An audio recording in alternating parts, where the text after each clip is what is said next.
Hello ছাত্রছাত্রীরা, কেমন আছো? আশা করি তোমরা সবাই ভালো আছো। তোমাদের সামনে আবারও হাজির হলাম আমি, মোহাম্মদ আব্দুল ওহাব জুহরি, সহকারী শিক্ষক ইংরেজি, ফরিদাবাদ বাটি উচ্চ বিদ্যালয়। আমি আজকে দশম শ্রেণী এবং নবম শ্রেণী, যারা একই বই, ক্লাস 9-10 ইংলিশ, নবম এবং দশম শ্রেণীর ইংরেজি প্রথম পত্রের একটি টপিকস নিয়ে আলোচনা করব। টপিকসটা হচ্ছে ইউনিট 3 এর ইভেন্টস অ্যান্ড ফেস্টিভ্যালস ইউনিটের lesson 3, international mother language day, part 1।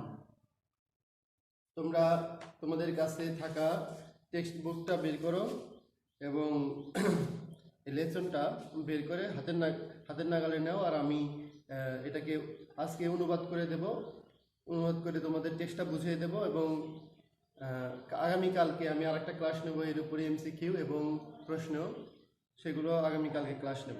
আশা করি তোমরা দুইটা ভিডিওই দেখবে এবং আশা করি যে এ থেকে তোমরা উপকৃত হবে। তো এখানে পেজ নাম্বার 36 আছে, 36 নাম্বার পেজে lesson number 3, international mother language day. এখানে আমরা দেখতেছি একটা ছবি দেওয়া আছে, পিকচার দেওয়া আছে। Let's start. তো look at the picture and talk about. ছবিটার দিকে তাকাও এবং কথা বলো, এই সম্পর্কে কথা বলো। এখানে 3টা প্রশ্ন আছে। What is the picture about? এই ছবিটা কি সম্পর্কে? এই ছবিটা কি সম্পর্কে? আমরা সবাই জানি এই ছবিটা কি সম্পর্কে। এখানে একটা শহীদ মিনারের ছবি আছে, তাহলে আমরা বলতে পারি যে the picture is about the Shaheed Minar and to international mother language day, মাতৃভাষা দিবস সম্পর্কে। এটা আমাদের মাতৃভাষা দিবসের সাথে সম্পর্কিত। সেকেন্ড প্রশ্ন আছে, what is the place in the picture? এই ছবিতে যে জায়গাটা দেখানো হয়েছে সেই জায়গাটা কোনটা, কোথায়? তো আমরা জানি কেন্দ্রীয় শহীদ মিনার, এটা ঢাকা মেডিকেল কলেজের সামনে অবস্থিত। তাহলে বলতে পারি যে the place in the picture is near in front of the Dhaka medical college, Dhaka medical কলেজের সামনে। Why was it built? 3 নম্বর প্রশ্নটা আছে, হোয়াই ওয়াজ ইট বিল্ট? এটা কেন নির্মাণ করা হয়েছিল? এটা এই শহীদ মিনারটা কেন নির্মাণ করা হয়েছে? বলে ভাষা শহীদদের প্রতি শ্রদ্ধা জানানোর জন্য এই শহীদ মিনারটা নির্মাণ করা হয়েছে। তাহলে আমরা বলতে পারি ইট ওয়াজ বিল্ট। এটাকে নির্মাণ করা হয়েছিল কেন? বলে to show respect, show due respect, যথাযথ সম্মান প্রদর্শনের জন্য। কার প্রতি? To the martyrs in the language movement, martyrs of the language movement. ভাষা আন্দোলনের শহীদদের প্রতি শ্রদ্ধা, যথাযথ শ্রদ্ধা প্রদর্শন করার জন্য এটাকে তৈরি করা হয়েছে। Let's read the text. চলো আমরা টেক্সটটা পড়ি। 21st February is a memorable day in our national history. 21st February, 21শে ফেব্রুয়ারি, ইজ এ মেমোরেবল ডে, একটা স্মরণীয় দিন। ইন আওয়ার ন্যাশনাল হিস্ট্রি, আমাদের জাতীয় ইতিহাসে একটা স্মরণীয় দিন। হিস্ট্রি, হিস্ট্রি, আমরা অনেকে হিস্টোরি বলি, তো সঠিক উচ্চারণটা history. 21st February is a memorable day in our national history. 21শে ফেব্রুয়ারি হচ্ছে আমাদের জাতীয় ইতিহাসে একটি স্মরণীয় দিন। We observe the day every year as international mother language day. আমরা এই দিনটাকে পালন করি। We observe the day, observe মানে পালন করা, হেল্ড মানে পালন করা, অর্গানাইজ আয়োজন করা বা পালন করা, সেলিব্রেট পালন করা। উই অবজার্ভ দ্য ডে, আমরা এই দিনটাকে পালন করি এভরি ইয়ার, প্রতি বছর এই দিনটাকে আমরা পালন করি অ্যাজ, হিসেবে। কি হিসেবে? ইন্টারন্যাশনাল মাদার ল্যাঙ্গুয়েজ ডে, আন্তর্জাতিক মাতৃভাষা দিবস হিসাবে এই দিনটাকে আমরা প্রতি বছর পালন করি।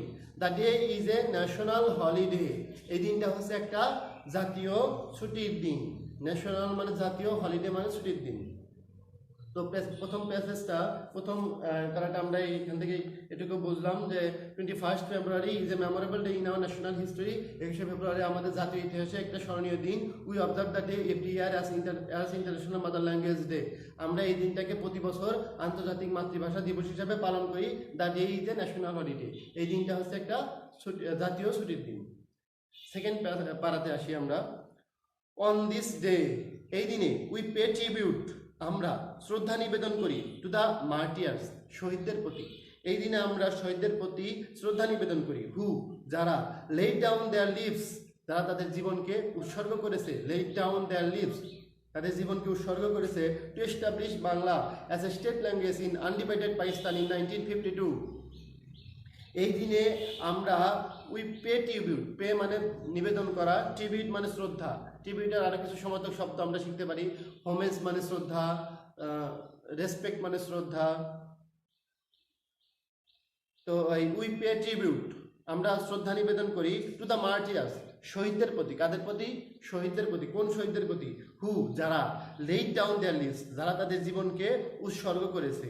কেন উৎসর্গ করেছে? টু এস্টাবলিশ বাংলা, বাংলাকে প্রতিষ্ঠা করার জন্য। কি হিসাবে? বলে অ্যাজ এ স্টেট ল্যাঙ্গুয়েজ, মানে রাষ্ট্রভাষা হিসেবে, ইন আনডিভাইডেড পাকিস্তান ইন 1952। এই দিনে আমরা ওই সমস্ত শহীদদের প্রতি শ্রদ্ধা নিবেদন করি যারা 1952 সালে অবিভক্ত পাকিস্তানের রাষ্ট্রভাষা হিসেবে বাংলাকে প্রতিষ্ঠা করার জন্য তাদের জীবন বিসর্জন দিয়েছে। The struggle to achieve our language rights, the struggle, এই সংগ্রাম, to achieve our language right, আমাদের ভাষা অধিকার, অ্যাচিভ মানে অর্জন করা, আমাদের ভাষা অধিকার অর্জন করার সংগ্রাম, ইজ নোন, পরিচিত, অ্যাজ দ্য ল্যাঙ্গুয়েজ মুভমেন্ট, ভাষা আন্দোলন হিসাবে পরিচিত। আমাদের ভাষার অধিকার অর্জন করার যে সংগ্রাম, এই সংগ্রামটা কি নামে, কি হিসাবে পরিচিত? বলে ল্যাঙ্গুয়েজ মুভমেন্ট, ভাষা আন্দোলন হিসাবে পরিচিত। আমাদের ভাষা অধিকার অর্জনের যে সংগ্রাম, এই সংগ্রামটা ভাষা আন্দোলন নামে পরিচিত। থার্ড প্যারাতে আসি আমরা।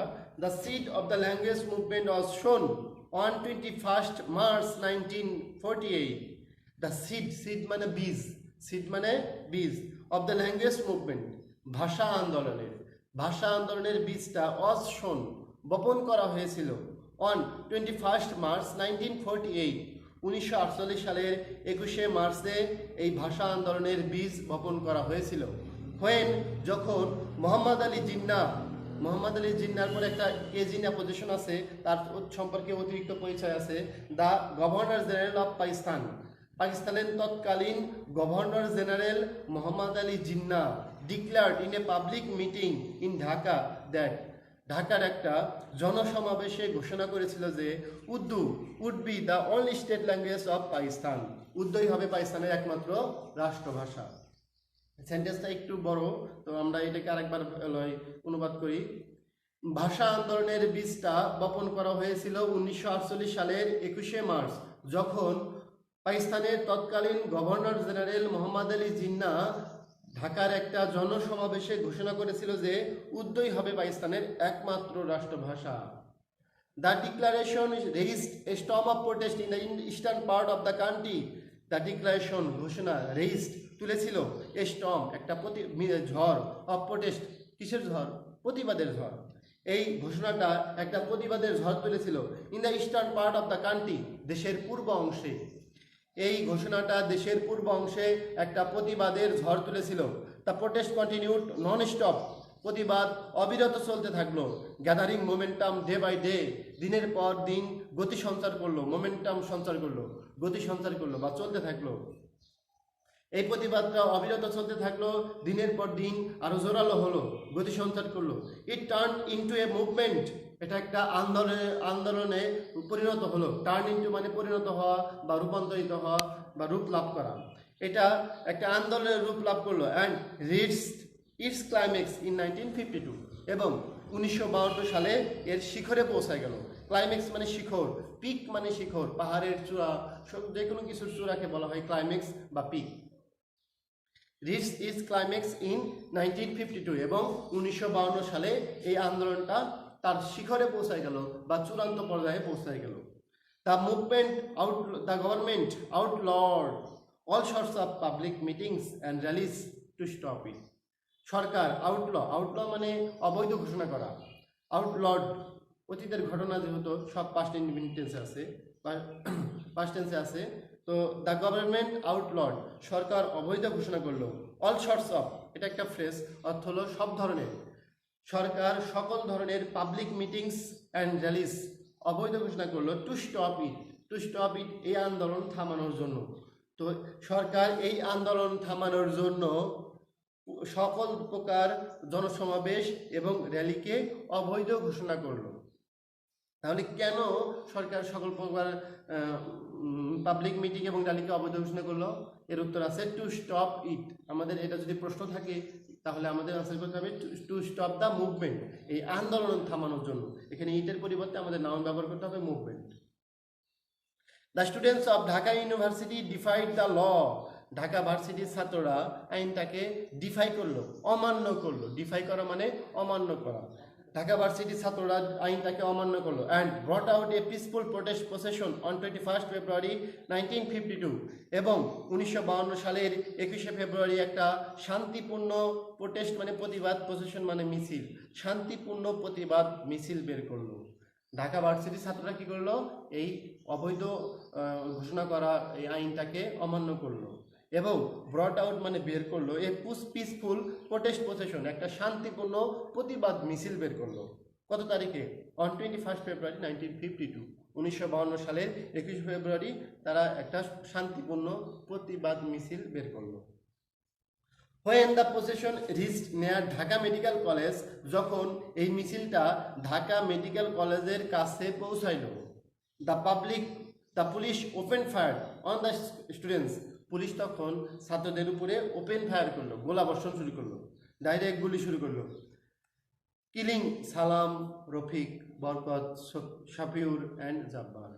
এবং আমাদের সালাম, রফিক, বরকত, শফিউর এবং জাব্বারদেরকে হত্যা করলো। আমরা জানি ভাষা শহীদ হিসেবে আমরা সালাম, রফিক, বরকত, শফিউর, জাব্বারের নাম আমরা জানি। এছাড়াও আরও নাম না জানা আরও অনেকেই হত্যা হইল। অ্যাজ এ রেজাল্ট, ফলে there were mass protest all over the country. ফলে সারা দেশব্যাপী মাস মানে জন বা গণপ্রোটেস্ট, গণপ্রতিবাদ শুরু হয়ে গেল। অল ওভার দ্য কান্ট্রি, সারা দেশব্যাপী। And the government had to declare Bangla as a state language. এবং সরকারকে বাংলাকেও ঘোষণা করতে হলো স্টেট ল্যাঙ্গুয়েজ হিসেবে, রাষ্ট্রভাষা হিসেবে। সরকার বাধ্য হলো বাংলাকে রাষ্ট্রভাষা হিসেবে ঘোষণা করতে। হ্যাড টু আছে, বাধ্য হয়েছিল। This Kindle the sparks of independence movement of Bangladesh. এই ঘটনা যেন বাংলাদেশের স্বাধীনতা আন্দোলনের শিখাকে, স্পার্ক মানে শিখা, আগুনকে স্কিন্ডল করে দিল, আগুনকে প্রজ্বলিত করিয়ে দিল। কিন্ডল করা মানে প্রজ্বলিত করিয়ে দেওয়া। এই যে ভাষা আন্দোলনের এই ঘটনাটা যেন বাংলাদেশের স্বাধীনতা আন্দোলনকে জ্বালাইয়া দিল বা প্রজ্বলিত করিয়ে দিল, স্বাধীনতা আন্দোলনের শিখাকে প্রজ্বলিত করিয়ে দিল। তো আমাদের আজকের লেসন এই পর্যন্তই ছিল। আমরা এখান থেকে আশা করি যে এই লেসনটা তোমরা সুন্দরভাবে বাংলা অনুবাদ বুঝতে পেরেছো এবং আমরা চেষ্টা করব আগামীকালকে আরেকটা ক্লাস আছে, ইংলিশ ফার্স্ট পেপার ক্লাস 9-10-এর। তো এই আগামীকালকে আমরা এই টেক্সটের উপরে এমসিকিউ এবং প্রশ্ন প্র্যাকটিস করব। ওকে, আশা করি তোমরা সবাই ভালো থাকবে। এই বলে আমি আমার ক্লাস শেষ করছি। Thank you.